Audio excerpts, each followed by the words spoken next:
Olá, minha querida aluna, meu querido aluno. Seguindo aqui no nosso módulo 6 da destinação do resultado do exercício, você vai ver aí na sua tela uma figura que esquematiza a DLPA, né? Um mapinha da DLPA. Coloca na nossa tela, por favor. Olha lá. Então, como é que eu enxergo a DLPA graficamente, né? Graficamente, eu tenho aqui no centro, como não podia deixar de ser, a conta lucros acumulados, ou lucros, ou posso também chamar de lucros ou prejuízos acumulados. Mas vamos colocar aqui lucros acumulados, até para economizar espaço. E eu sou otimista, né? Olha lá, o lucro líquido está vindo para ela vai receber também os ajustes de exercícios anteriores, e esses ajustes eles podem ser positivos ou negativos, né? E dessa conta lucros acumulados, eu tenho as destinações, que podem ser o aumento ou integralização do capital social, né? Então eu tenho aqui, na verdade, a melhor maneira de gravar é vai destinar para o capital social, pode destinar para os dividendos e pode destinar para as reservas de lucros, né? E o saldo das reservas de lucros, ele pode voltar, como você está vendo aí no pontilhado vermelho, para os lucros acumulados, por um procedimento contábil que se chama reversão. Legal? Bom, demonstração das mutações do patrimônio líquido, DMPL, né? DMPL. Ela vai evidenciar as alterações do patrimônio líquido, né? Ela vai evidenciar as alterações do patrimônio líquido. Ela é obrigatória para as companhias abertas por determinação da instrução CVM número 59 de 86. E ela engloba a DLPA, né? Bom, então olha só, a DMPL, ela é a única demonstração contábil que tem uma estrutura horizontal, né? E a estrutura dela é grande, E dentro dela eu ainda posso incluir a demonstração dos resultados abrangentes, né? E em termos de concurso público, raramente e recentemente, aí eu falo recentemente nos últimos 5, 6 anos, eu não tenho visto uma questão em que tenha sido necessário utilizar a estrutura da DMPL para resolver questão de DMPL, vamos dizer assim. Na verdade, nós vamos fazer as questões aqui e vamos ver que é muito mais um macetezinho, não é um macetezinho, é uma maneira rápida de resolver as questões de DMPL com base no bom conhecimento do assunto, do que fazer uma cara de DMPL. Eu até vou mostrar uma solução, quando começarmos a fazer, quando eu faço questões, eu mostro a solução usando a DMPL para que o aluno, a aluna, veja o quão é inviável utilizar essa estrutura para resolver a questão. Porque demanda muito tempo para desenhar essa estrutura na prova e outra coisa, demanda espaço. E se tem duas coisas que eu venho, o meu curso todo eu falo, né? Porque o nosso curso aqui é voltado para concurso público, não é? Não é para formar contador, não é para formar auditor, né?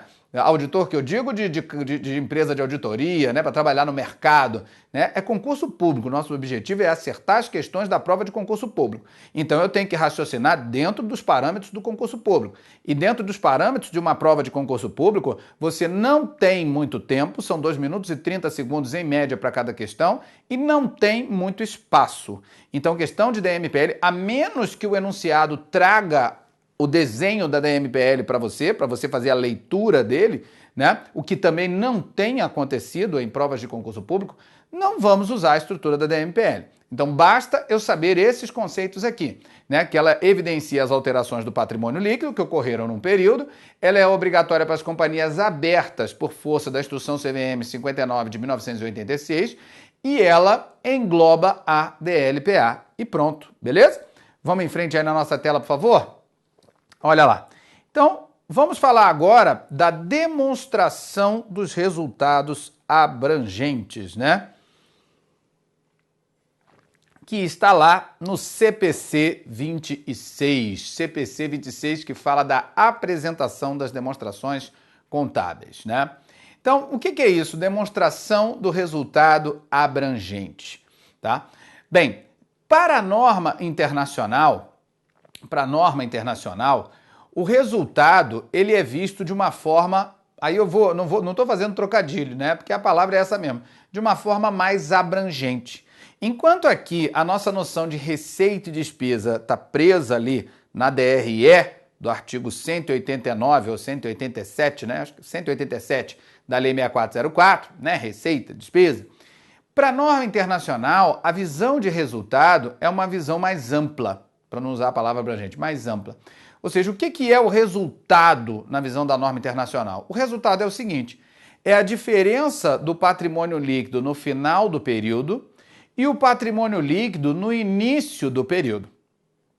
É isso, né? Agora, essa diferença não é, na maioria das vezes, suficiente para eu apurar o desempenho da empresa. Porque essa diferença pode ter sido influenciada por transações que a empresa fez com os seus sócios, onde eles foram tratados como sócios. Ou, de forma equivalente, eu posso dizer que eles agiram na qualidade de sócios. Então, apurar o resultado de forma ampla, de forma abrangente, significa você identificar a variação do patrimônio líquido e dessa variação eliminar os efeitos das transações com sócios na qualidade de sócios. Então, essa é a visão de resultado pela norma internacional. Conceitualmente é isso. Agora, como é que se estrutura isso, né? Então, a demonstração do resultado abrangente, ela é uma demonstração de fluxo, não é uma demonstração de estoques, de saldos, é uma demonstração de fluxo. Então, na verdade, deveria até, para não haver dúvida sobre isso, colocar demonstração do resultado abrangente do período, né? Do período, deveria ser DRAP, né? DRAP, em vez de DRA, né? Mas enfim, um dia a gente chega lá. Então, como é que é a estrutura? Coloca aí na tela, por favor. A estrutura vai ser o lucro líquido ou o prejuízo do exercício, mais ou menos os outros resultados abrangentes do período, né? ORAP, mais ou menos os ajustes de reclassificação, que nós vamos ver no final o que são eles, mais ou menos os outros resultados abrangentes, né, de controladas e coligadas, então isso tem que ser segregado na DRA, e pronto, chegou no resultado abrangente total, né? Então, repara que o primeiro ponto que nós vamos abordar, a DRA, ela separa os outros resultados abrangentes da própria empresa dos outros resultados abrangentes apurados pela equivalência patrimonial, porque controlado e coligado é MEP, a gente sabe disso, né? É MEP, né? Então, como é que eu exemplifico isso, né? Vamos lá. Então, eu tenho aqui, vamos supor que eu tenho a empresa A. Deixa eu colocar aqui a empresa A, que é uma investidora, e tem a empresa B, que é uma investida.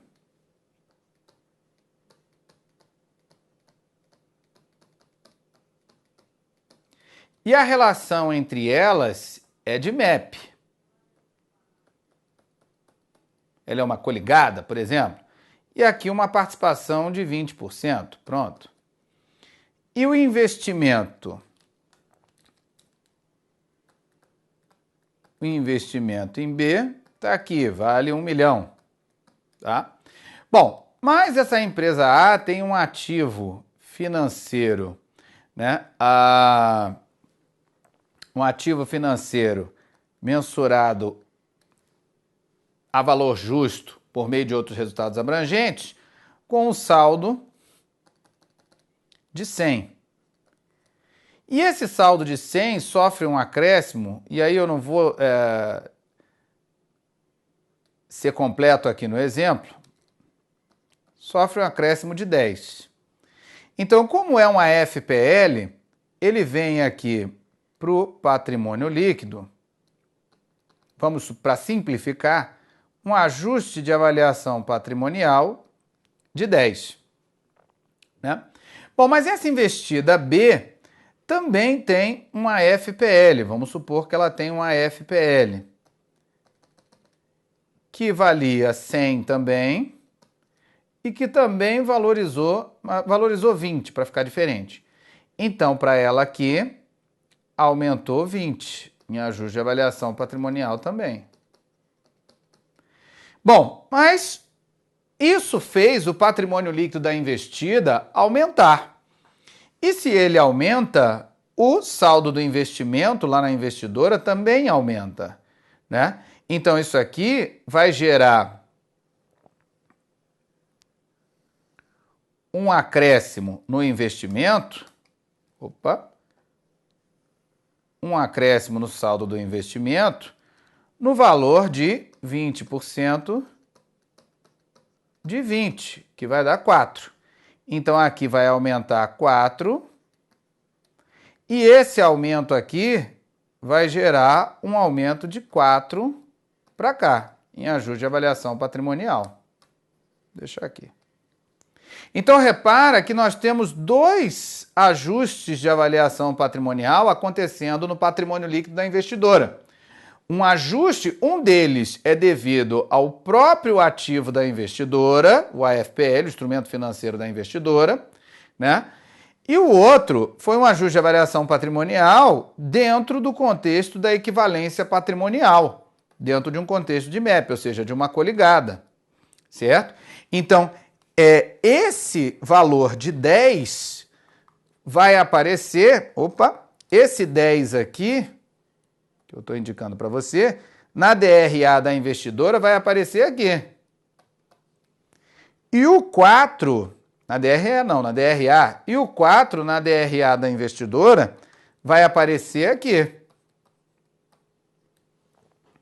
Então, esse é o primeiro comentário que eu já faço, né? Ou seja, na estrutura da DRA, eu vou separar os outros resultados abrangentes meus dos outros resultados abrangentes contabilizados pelo método da equivalência patrimonial, ou seja, apurado em decorrência dos meus relacionamentos com coligadas e controladas. Legal? Bem, mas para a gente já reforçar aqui, o que são outros resultados abrangentes? Muito simples. São variações de patrimônio líquido que não decorreram de transações com sócios na qualidade de sócios. Não decorreram de transações com sócios na qualidade de sócios. Legal? Coloca na nossa tela, por favor. Seguindo em frente. Olha lá. Bom, apresentação da DRA, estrutura da DRA. Então é muito importante quando a gente estuda qualquer demonstração contábil, e eu sou repetitivo nisso, porque isso é extremamente importante, eu tenho que saber qual a finalidade dessa demonstração contábil e qual é a sua estrutura. Então, já falei aqui a finalidade da DRA, da demonstração dos resultados abrangentes. É o quê? Evidenciar, né? Já falei? Não, vou falar agora, desculpa. Evidenciar o resultado da empresa considerando todas as variações de patrimônio líquido que não decorram de transações com sócios na qualidade de sócios. Então, outros resultados abrangentes são todas aquelas variações de patrimônio líquido que não decorreram de transações com sócios na qualidade de sócios. Certo? Beleza? Coloca na nossa tela, por favor. E a estrutura? Bem, a norma internacional permite que a DRA seja feita na sequência da DRE. Né? Então aqui está a DRE, que começa com a receita bruta e termina com o resultado do exercício. E pela norma internacional, a DRA pode ser feita na sequência da DRE, o que não é permitido no Brasil. No Brasil, não é permitido elaborar a DRA, apresentar a DRA na sequência da DRE, para que não fique dúvida. Isso não é permitido. No Brasil, o que é permitido? É permitido fazer a DRA de forma isolada. Na verdade, é obrigatório fazer a DRA de forma isolada e, adicionalmente, a empresa poderá apresentar a sua DRA dentro da demonstração das mutações do patrimônio líquido, dentro da DMPL, certo? Então, no Brasil, eu não posso fazer a DRA na sequência da DRE e nem posso somente apresentar a DRA dentro da DMPL. Eu tenho que fazer sempre, obrigatoriamente, a DRA isolada. Agora, eu posso apresentar ela isolada e dentro da DMPL, mas nunca na sequência da DRE. Beleza? Segue na nossa tela, por favor. Então, olha lá. Então, a norma internacional permite a elaboração da DRA em continuidade à DRE, o que não é permitido no Brasil. No Brasil, a DRA deve ser elaborada separadamente, podendo ser também, até melhor colocar aqui um também ser incluída na DMPL. Legal? Bom, ajustes de reclassificação. Os ajustes de reclassificação representam outros resultados abrangentes que foram apropriados como receitas, ajuste de reclassificação negativo, ou como despesas, ajuste de reclassificação positivo, né? Então, o que é isso, ajuste de reclassificação, né? Deixa eu voltar aqui. Olha lá, vamos para o nosso rascunho para dar um exemplo. Imagina que eu tenho a DRA do ano 1, que vai começar, e aí eu vou mostrar, deixa eu melhor fazer só ano 1 aqui, ó, ano 1, né? Onde eu tenho a receita bruta, começa aqui a receita bruta, e aí eu vou usar a norma internacional, embora não possa ser feito no Brasil assim, e aqui chega no lucro líquido do exercício. Então, aqui foi a DRE. Tá? E aqui começa a DRA. Começa no lucro líquido do exercício e termina no resultado abrangente do período. Vamos supor que no ano 1, essa empresa contabilizou um ajuste de avaliação patrimonial no valor de 100, né? No valor de 100. Ou seja, ela, por exemplo, avaliou um ativo financeiro, né? Uma FPL, e isso gerou um ajuste de avaliação patrimonial no valor de 100. Está lá no patrimônio líquido dela. Mas no período seguinte, esse ajuste de avaliação patrimonial foi para o resultado como receita. Por que ele foi para o resultado como receita? Porque o ativo financeiro que lhe deu origem foi negociado, foi vendido. Então, se o principal, e quem é o principal nessa história? O ativo financeiro, ele vai sair do meu balanço, então o acessório dele, que é o ajuste de avaliação patrimonial que foi contabilizado em decorrência do aumento do valor justo do ativo financeiro, ele também tem que sair do balanço. E sai do balanço indo para a DRE, como receita. Então, um ajuste de avaliação patrimonial positivo, ele foi credor, estou dizendo aqui, ele foi credor, eu vou debitá-lo e creditar no resultado como receita. Eu vou reclassificá-lo para o resultado. É assim que a norma internacional se expressa, né? Eu vou tirar do PL e vou baixar para o resultado. No Brasil a gente fala assim, na norma internacional ele fala em reclassificar para o resultado.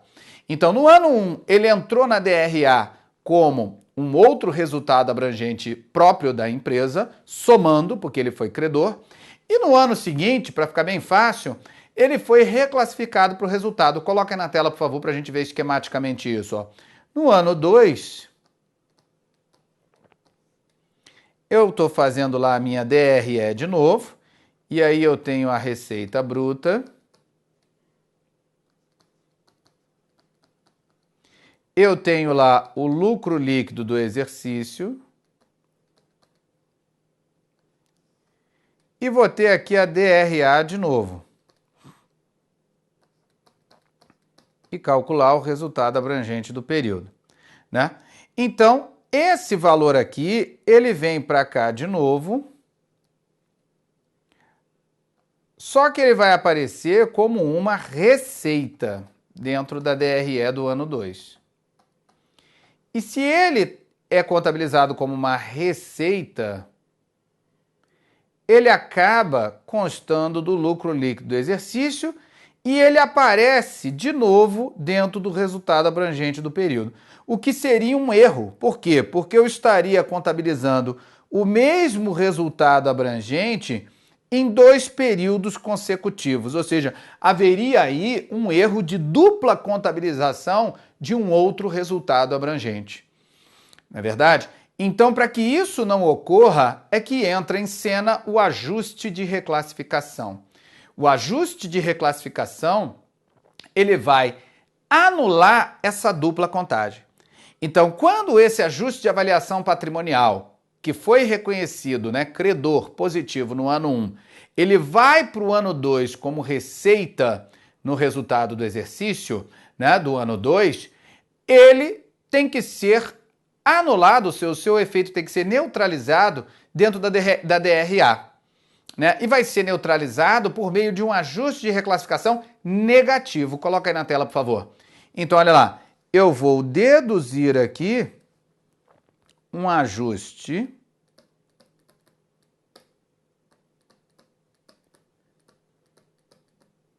de reclassificação. Sim. Para neutralizar isso daqui e, com isso, evitar uma dupla contagem no resultado abrangente do período. Então, moral da história. Se eu tiver um ajuste de avaliação patrimonial positivo indo para o resultado, isso vai gerar um ajuste de reclassificação negativo.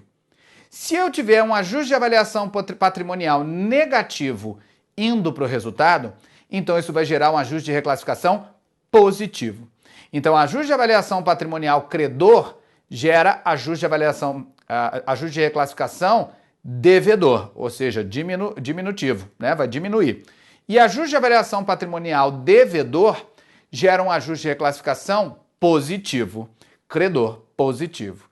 Beleza? Essa é a história do ajuste de reclassificação. Agora, qual é a pegadinha mortal que a banca pode fazer em termos de ajuste de reclassificação?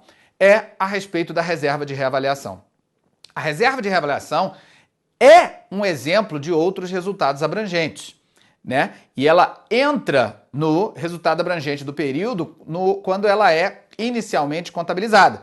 Embora nós já sabemos que no Brasil o procedimento da reavaliação está proibido, né?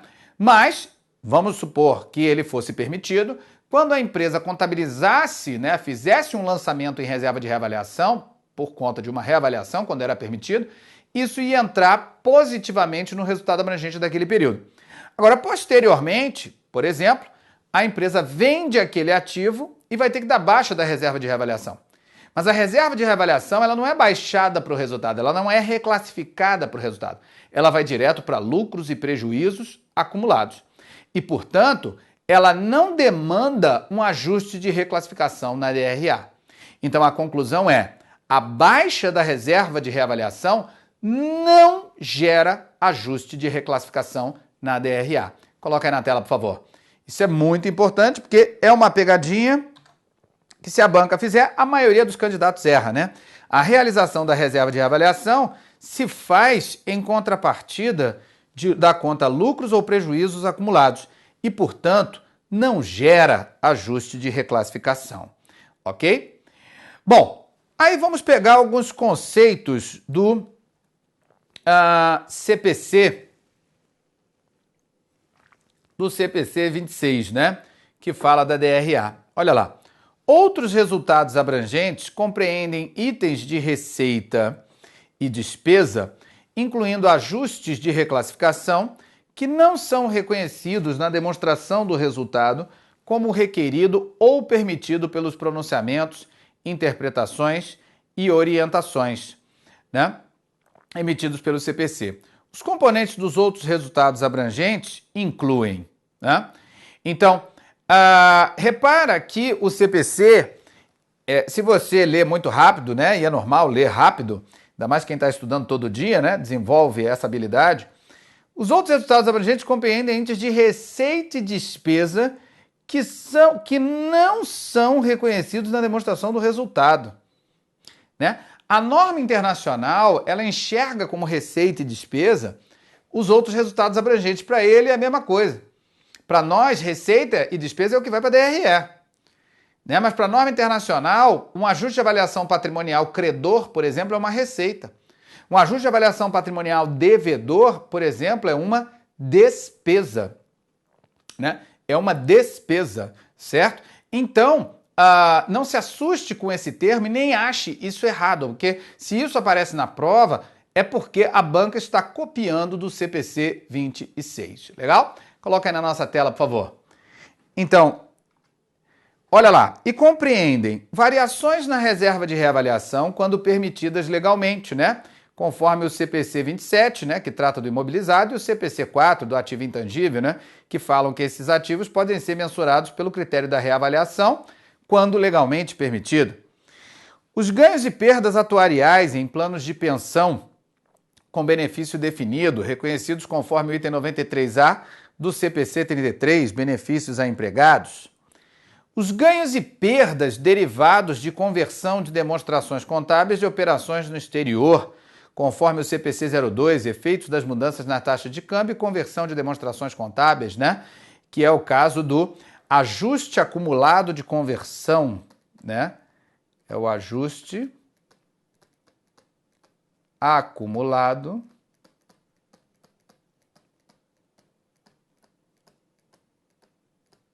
de conversão. Ganhos e perdas na remensuração de ativos financeiros disponíveis para venda, né? Isso ainda era do CPC 38, que foi substituído, né, pelo CPC 49, né? Mas ainda existe essa mensuração, que é o ajuste de avaliação patrimonial, cujo exemplo eu dei aqui no nosso módulo. Parcela efetiva de ganhos ou perdas advindos de instrumentos de hedge em operação de hedge de fluxo de caixa, né? Então aqui a gente, por enquanto, suspende isso, porque o CPC 49, ele mudou bastante a contabilização de hedge, né? Bom, pessoal, então, com isso, nós terminamos aqui o nosso módulo 6, onde nós falamos aqui da destinação do resultado do exercício, né? Então, essa demonstração dos resultados abrangentes, ela é uma novidade trazida pela norma internacional. Ela faz parte do conjunto completo de demonstrações contábeis, conforme o CPC 26 nos apresenta, tá ok? Ela é bastante simples. Nas provas, ela não tem sido cobrada em termos de ser elaborada. Agora, os conceitos de outros resultados abrangentes têm sim sido cobrados, né? Então é importante ter esses conceitos e, obviamente, né, conforme os concursos vão acontecendo e os assuntos vão ficando batidos, a banca ela vai expandindo a sua abordagem para aqueles assuntos nunca antes explorados. E nós sabemos que com os pronunciamentos técnicos hoje em dia, né, ainda tem um vasto território de conteúdo a ser explorado pelas bancas, né? O novo CPC 49, por exemplo, ele tem mais de 120 páginas, né? Então ali tem material para dar e vender para a banca fazer questão de prova e questões de um grau de dificuldade absurdo, né? Então a DRA é um assunto novo. Por enquanto, o que tem sido cobrado dela são conceitos, não tem sido cobrada a elaboração da DRA, e vale a pena estudar esse assunto, porque é um assunto que coloca o candidato numa posição à frente, né, de conhecimento e de nota dos demais concorrentes, beleza? Legal, então, pessoal, vamos terminar o módulo 6, né, e os exercícios, né, nós fazemos sempre de forma separada dos módulos, mas no exercício, o exercício, quando se trata de estudar para contabilidade, ele é fundamental, na verdade, ele é a base da aprovação, beleza? Grande abraço, excelentes estudos e fique sempre com Deus.